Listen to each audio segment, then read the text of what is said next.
Thank you all.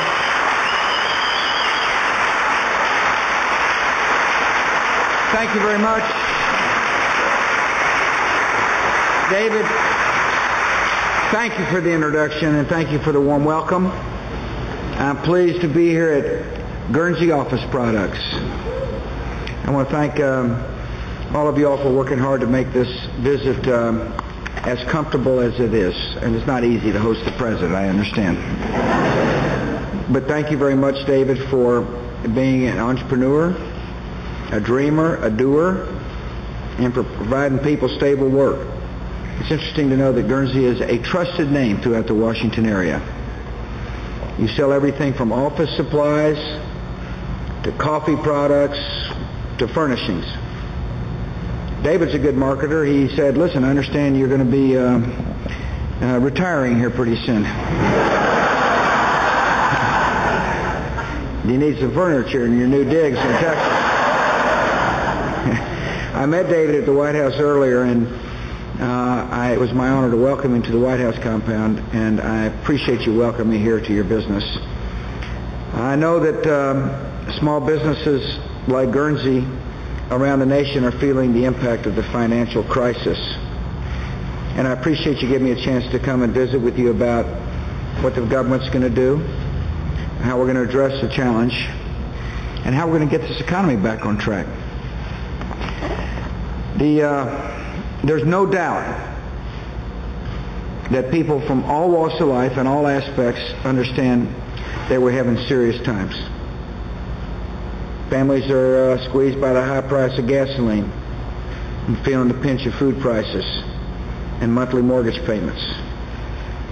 Workers are anxious about whether their paychecks will stretch. Some workers are anxious about whether or not they're going to keep their jobs. We also know that we're the most dynamic economy in the world, that we have been through tough times before, and that we're going to come through this time again. Our entrepreneurial system has delivered unparalleled levels of productivity and growth and prosperity.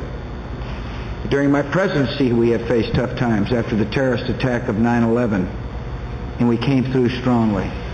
And we're going to come through this. No question the times are tough, but no question America will emerge. And yet we got some work to do, and that's what I want to share with you. The immediate challenge facing the economy is a lack of credit. The problem became clear when the housing market declined and complex financial assets related to home mortgages dropped in value. People put together securities based upon mortgages, and when the mortgages' value went down, so did those securities. And this led banks that owned the securities to suffer losses, and then they found themselves short on capital. Some banks have failed, and other banks, in reaction, have restricted lending to businesses and to each other. And that's the definition of a credit crunch. People just are not lending. Nations around the world, especially in Europe, are facing severe credit shortages of their own. So this isn't a problem just in the United States. It's a problem that is worldwide. To some people, the credit crunch might sound just simply like technical talk. It's a technical matter. But the people who work in Guernsey, you understand that credit is the fuel that drives economic expansion and job creation. And here's how. See, when credit runs dry in one part of our economy, there's a chain reaction. So you want to sell a desk to somebody. That person needs to borrow the money in the short term to buy the desk. And yet, because the credit has tightened, because if some banks aren't lending, a potential customer doesn't have the money to buy your desk, and that affects you. So a lot of the talk that you're hearing about credit crunches applies directly to your business here at Guernsey. It hurts your suppliers. It affects the entire economy.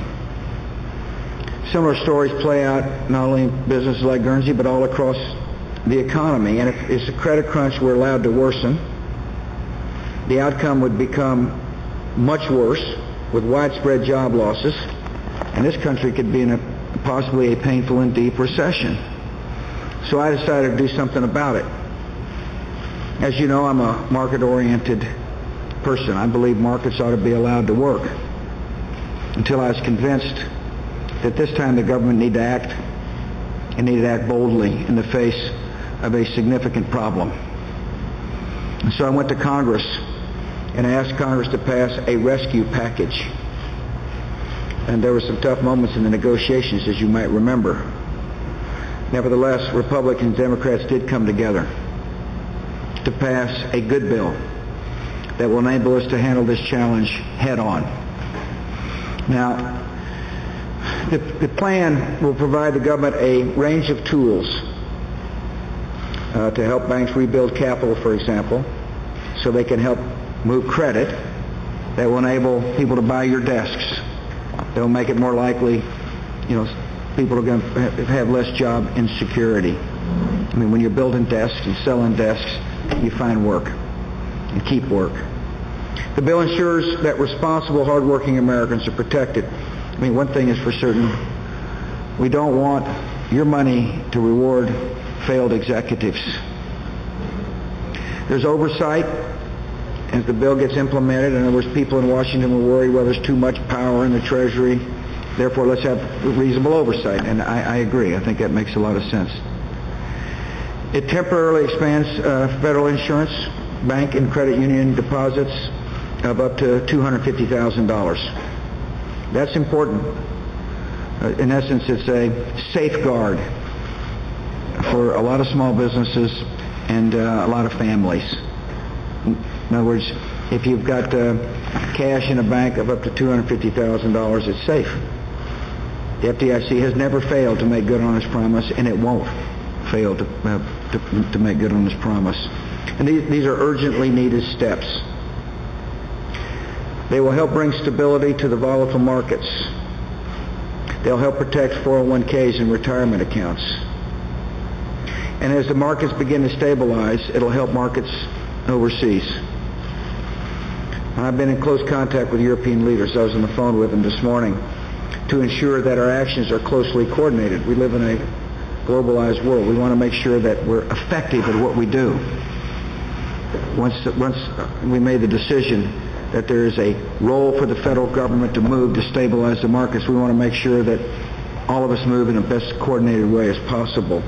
And interestingly enough, the finance ministers from the G7 and other leading nations will be here in Washington this weekend to make sure that the response is coordinated. It's going to take time for these actions that are described to you in the bill to have full effect.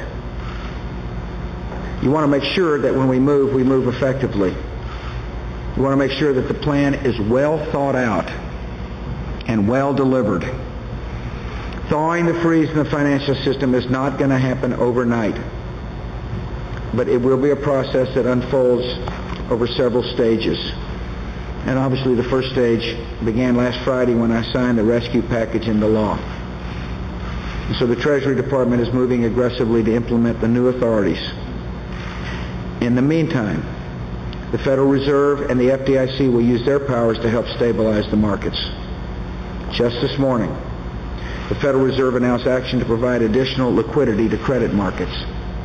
The Federal Reserve moved to try to, free up liquidity so that this credit crisis begins to unwind. A few weeks from now, the main elements of the new legislation will begin to kick into gear. And as banks rebuild their capital, they'll be able to increase lending to each other and begin approving new loans for families and businesses. It's not going to happen all at once. It'll be a gradual process, and it's going to take time to have its full effect. As the banking sector and the market for troubled assets recover, the government will begin to recoup some of the taxpayers' funds invested in the recovery. In other words, some of these assets that were taken are at depressed value. Home prices are down, the value of the assets are down. Eventually, we expect that much, if not all, of the tax dollars will be recouped. The financial troubles are the most urgent challenges facing our economy today, but they're not the only ones. And we'll spend a little time talking about them, and then I'll be glad to answer some questions if you have any. One pressing concern is obviously the cost of energy. The cost of energy affects families, but it affects businesses as well, like Guernsey, which rely on energy to ship and make their products. High energy costs obviously are attributable to high price oil and natural gas. And that's why this administration, in working with Congress, has dramatically expanded funding for research into alternatives, including hybrid car batteries, fuels like ethanol and biodiesel, solar and wind power, and safe and clean nuclear power. The rescue package I signed last week extended tax incentives to alternative energy sources. In other words, the rescue package was just not aimed at dealing with the financial issues. It was aimed at dealing with the energy issues, too, to help encourage alternative energy so we become less dependent on foreign oil. However, in the meantime, we need to be drilling. I mean, I'd rather us drill here than send our money overseas. And we can do so in environmentally friendly ways. Congress responded to the will of the people by lifting the ban on offshore energy exploration, which is good. It's going to take a while to go through all the permitting and all the environmental regulations, but nevertheless a positive step was taken to become less dependent on foreign oil. Another issue is home foreclosures. And there's a smart way to deal with that. The truth of the matter is some people bought homes far beyond their means. Some people bought homes to simply speculate. But there's also a lot of sensible homeowners who can make ends meet with just a little bit of help. And that's what we want. We want people to help people stay in their homes. And so we've created what's called Hope Now, which brings together homeowners, lenders, mortgage servicers, and others to find ways to prevent foreclosures, to help people work through, the current mortgage issues. I told you that mortgages were bundled up into securities that banks bought, and as those securities went down in value, it affected the bank's balance sheets. Well, interestingly enough, when you securitize mortgages and sell them, it means that the person who originated your mortgage is no longer owns the paper. And so a lot of people say, who can I talk to help me refinance my home? Where do I go? And so the Hope Now Alliance is an opportunity to say to folks, here's how you can find ways to renegotiate your paper, renegotiate your note. And it's working. And by the way, we've got another initiative out of the Federal Housing Administration. And all these programs have so far helped more than 2 million Americans stay in their homes. In other words, there's an ongoing attempt to help people who need just a little help to be able to pay off their mortgages. By the way, most people are paying off their mortgages, which ultimately means these mortgage-backed securities, the value that we may end up owning, will be recouped. And that's why I say there's a good chance the taxpayers will get their money back. Every American knows the burden of taxes. During the tough economic time, that burden falls especially hard. A lot of people are wondering whether or not their taxes are going to go up.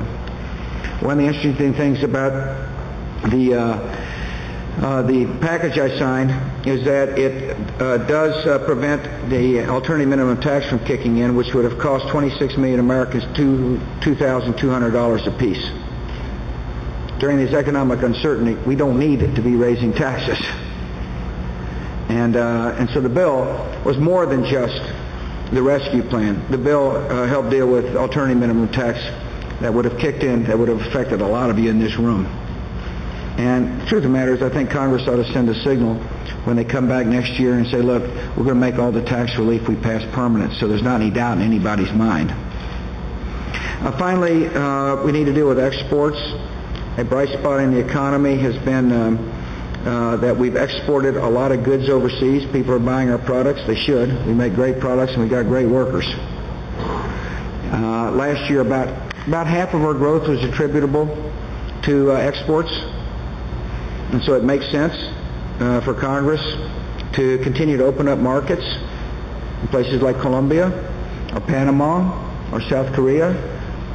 Take Colombia, for example. Most of their goods come into our economy duty-free, and yet our goods are taxed in Colombia. I can't understand why Congress wouldn't want to at least level the playing field for our workers. Just simply send a message, treat us the way we treat you. That's all we want. Give us a fair chance so we can export our goods.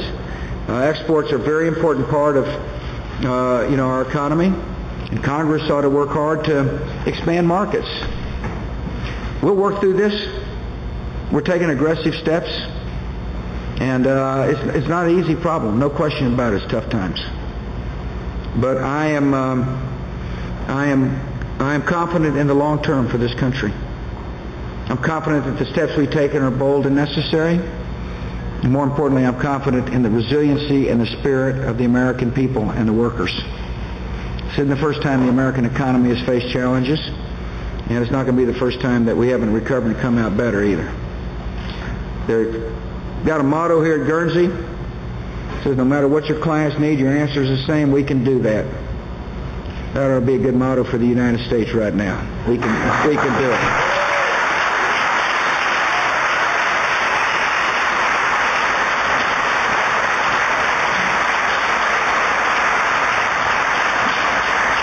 I'll answer some questions. So, it's hard to ask the president questions. I know. Yeah, David. Your words are certainly very reassuring. Every time we open up a newspaper or we turn on the TV today and see all this impending financial doom, I think it's enough to make people want to dig a foxhole and hide under.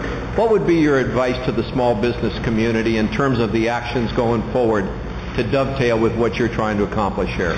Well, first of all, I think it's first important to recognize what the problem is. And if a small business owner is worried about getting credit to be able to roll over inventory or to make payroll, my first question as a small business owner is, what are you going to do about it, President Bush? And the answer is, one, recognize the problem and start freeing up some credit into the economy to start unsticking it. And it's going to take a while. And the truth of the matter is, until you see that credit begin to get easier, you're going to have doubts as to whether or not the government has got an effective plan. But I believe the steps we're taking will free up the credit. It took a while to get it frozen. It's going to take a while to get it unstuck. And the Fed took a big step today. And the other thing is, David, is that obviously there's something resilient in your spirit. Otherwise, you wouldn't have started this business in the first place. And as you can testify, running a small business is full of all kinds of challenges.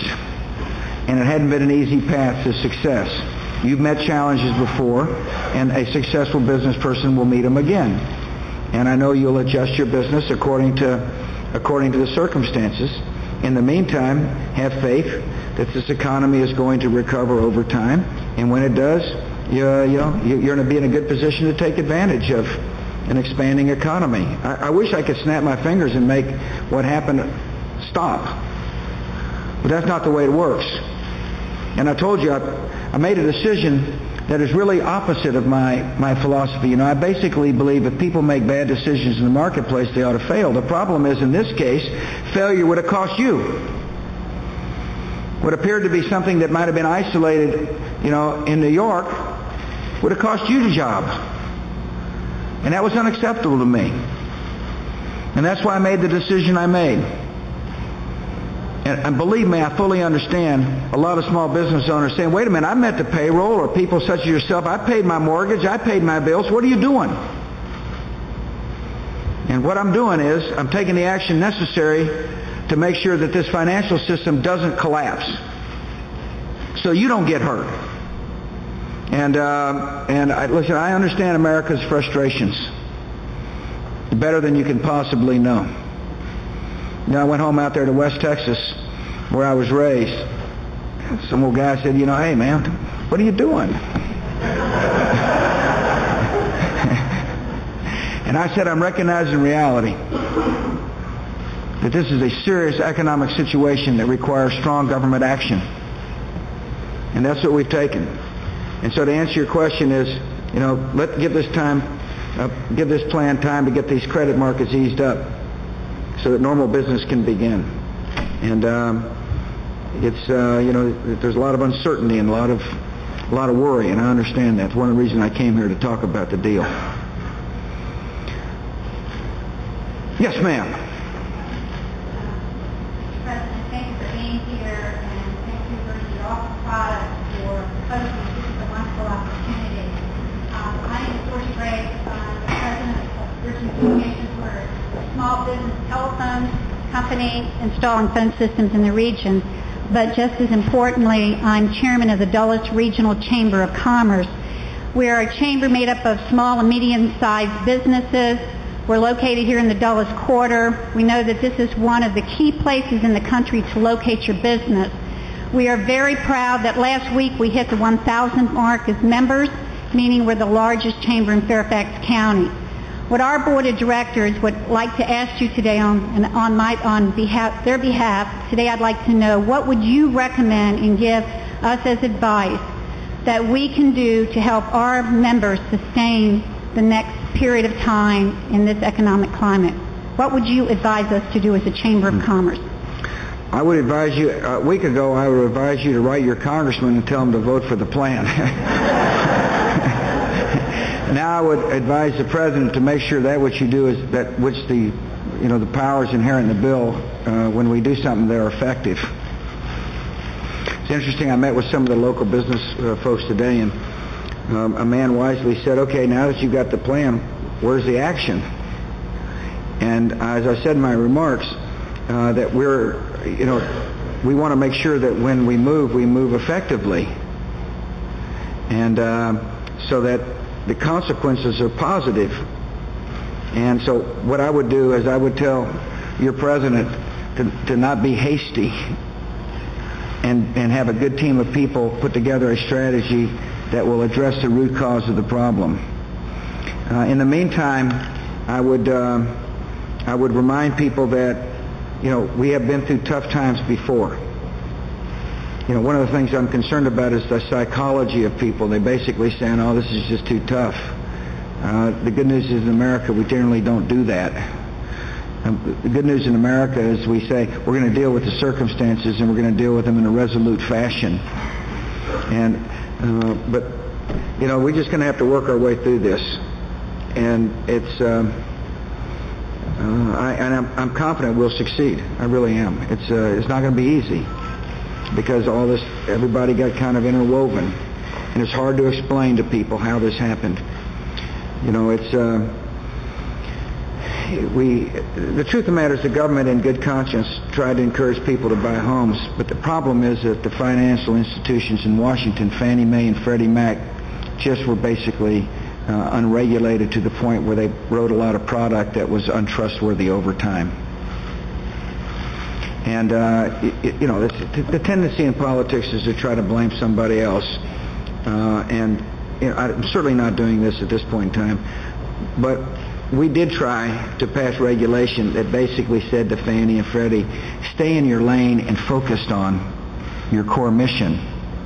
But that's not what happened, and now we have to deal with the consequences. And a lot of people own this paper that devalued in value, which is causing financial institutions to recoup. There's very little that you can advise your members of until this credit crisis eases, because your members are going to be asking you, what did he tell you about easing the credit? Because until credit eases, it's going to be hard for businesses to feel confident to move. And that's the whole purpose of coming today, was to tell you, one, we recognize the credit problem, and two, we're taking bold action to deal with it. Yes, ma'am, you got a follow-up? That's what we call a follow-up. Well, I think it's also important that as members that we learn to work together. And then we relook at everything that we buy and look within our membership. Yeah. And that all of us in America become partners with each other to help each other's business, because we're all in it together. Yeah, you answered your own question very well. No wonder you're the head of the Chamber of Commerce. Yes, sir. Mr. President, what do you think is going to happen to my 401k and other people's retirement plans?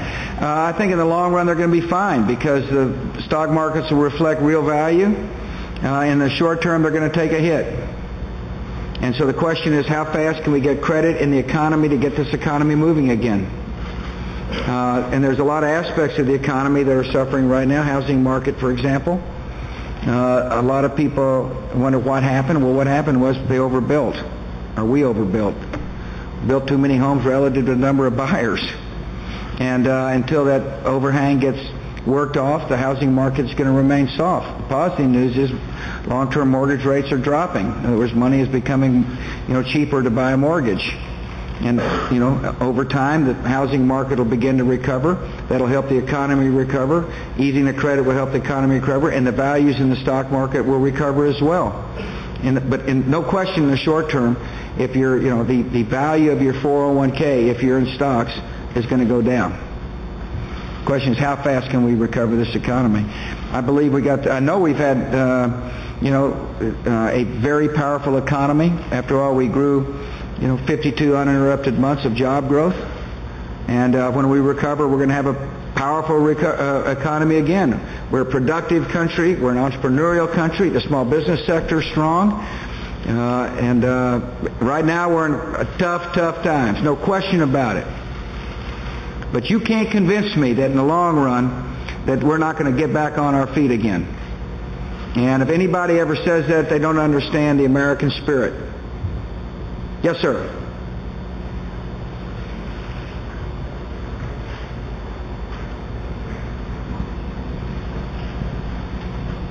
Mr. President, and I've followed your whole tenure in office pretty closely, and I was pretty surprised that you signed the bill, but you just made a very strong argument as to why you signed it, and you laid out the different... You sound like the guys I grew up with in West Texas, you know.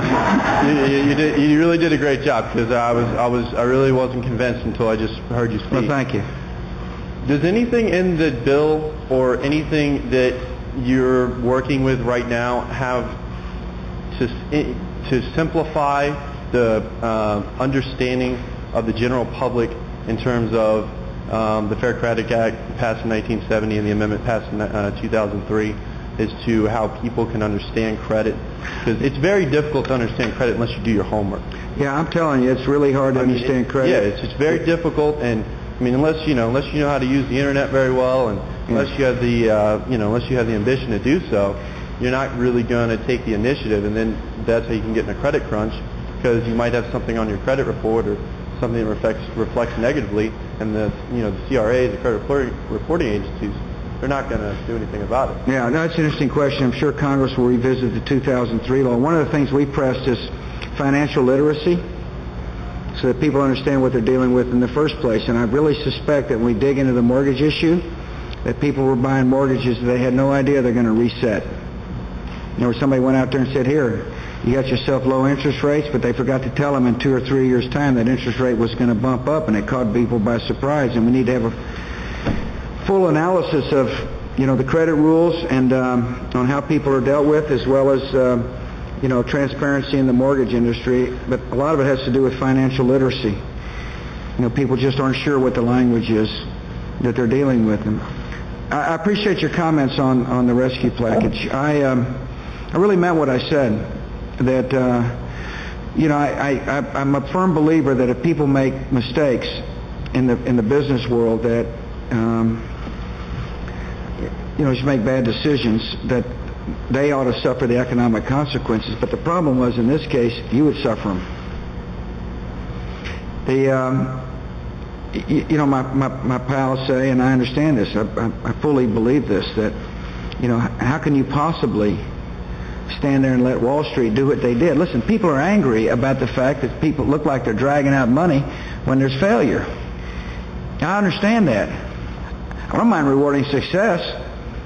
It's when people make money on failure. And I think there needs to be a reassessment of these packages.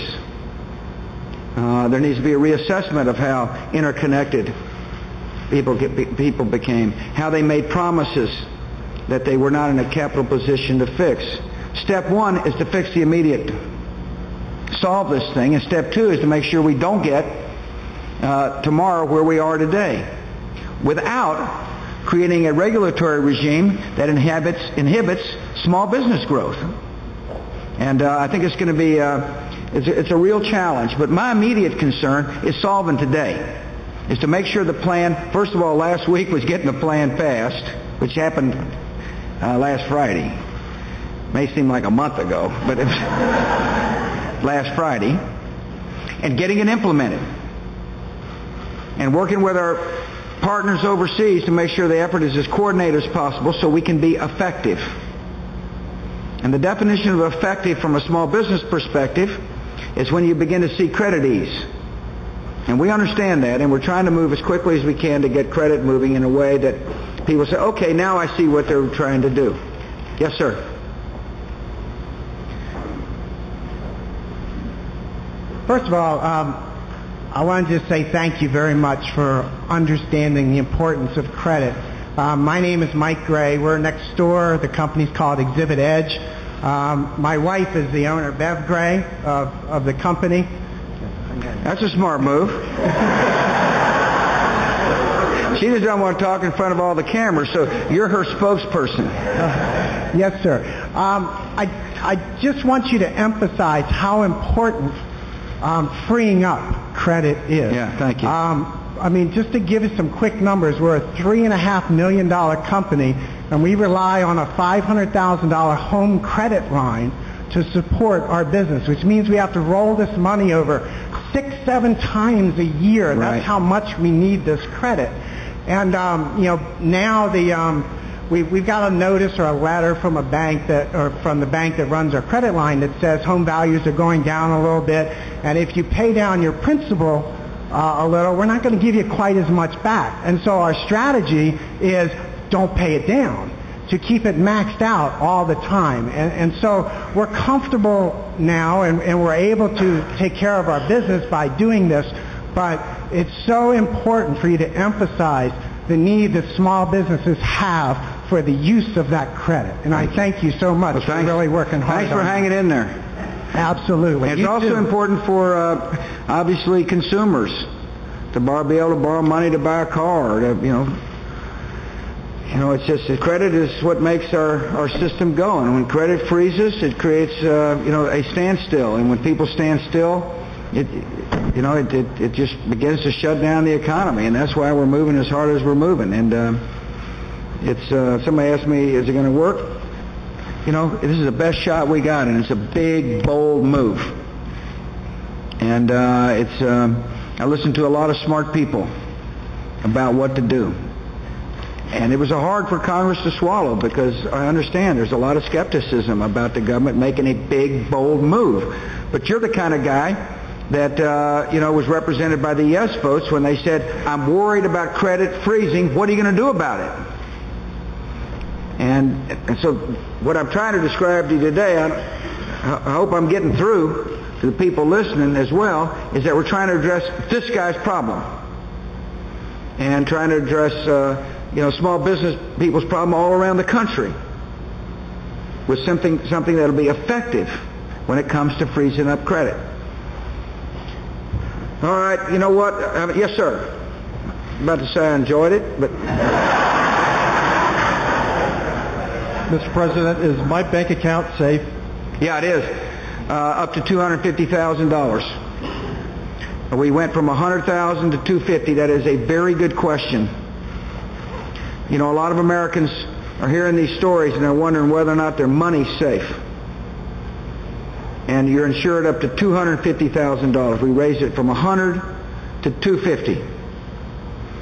And it's just essential that the American people know that the FDIC has never failed on meeting that obligation, and is darn sure not going to fail now. These are tough times, no question about it. I know a lot of folks around the country have got questions, and part of addressing these tough times is to focus on the core problem. And the core problem, as this good man talked about, was getting credit moving. So consumers and businesses have got the capability of realizing their, in the case of a small business, their plans and their ability to grow and meet in the band. And that's what we're addressing. I thank you for giving me a chance to come by and visit with you. I love coming to places where we're on the front lines of economic progress. The truth of the matter is the small business owner and the small business sector really provide the backbone of the American system. You've been asked a lot during these times, but I've got great faith in the small business sector. And when government gives you that, helps you get that capital you need, the small business sector is going to help us lead us out of the situation we're in today. And I know that the days are dim right now for a lot of folks, but I firmly believe tomorrow is going to be brighter. And I thank you for having that resiliency and that drive to hang in there and help this economy grow and recover. God bless you.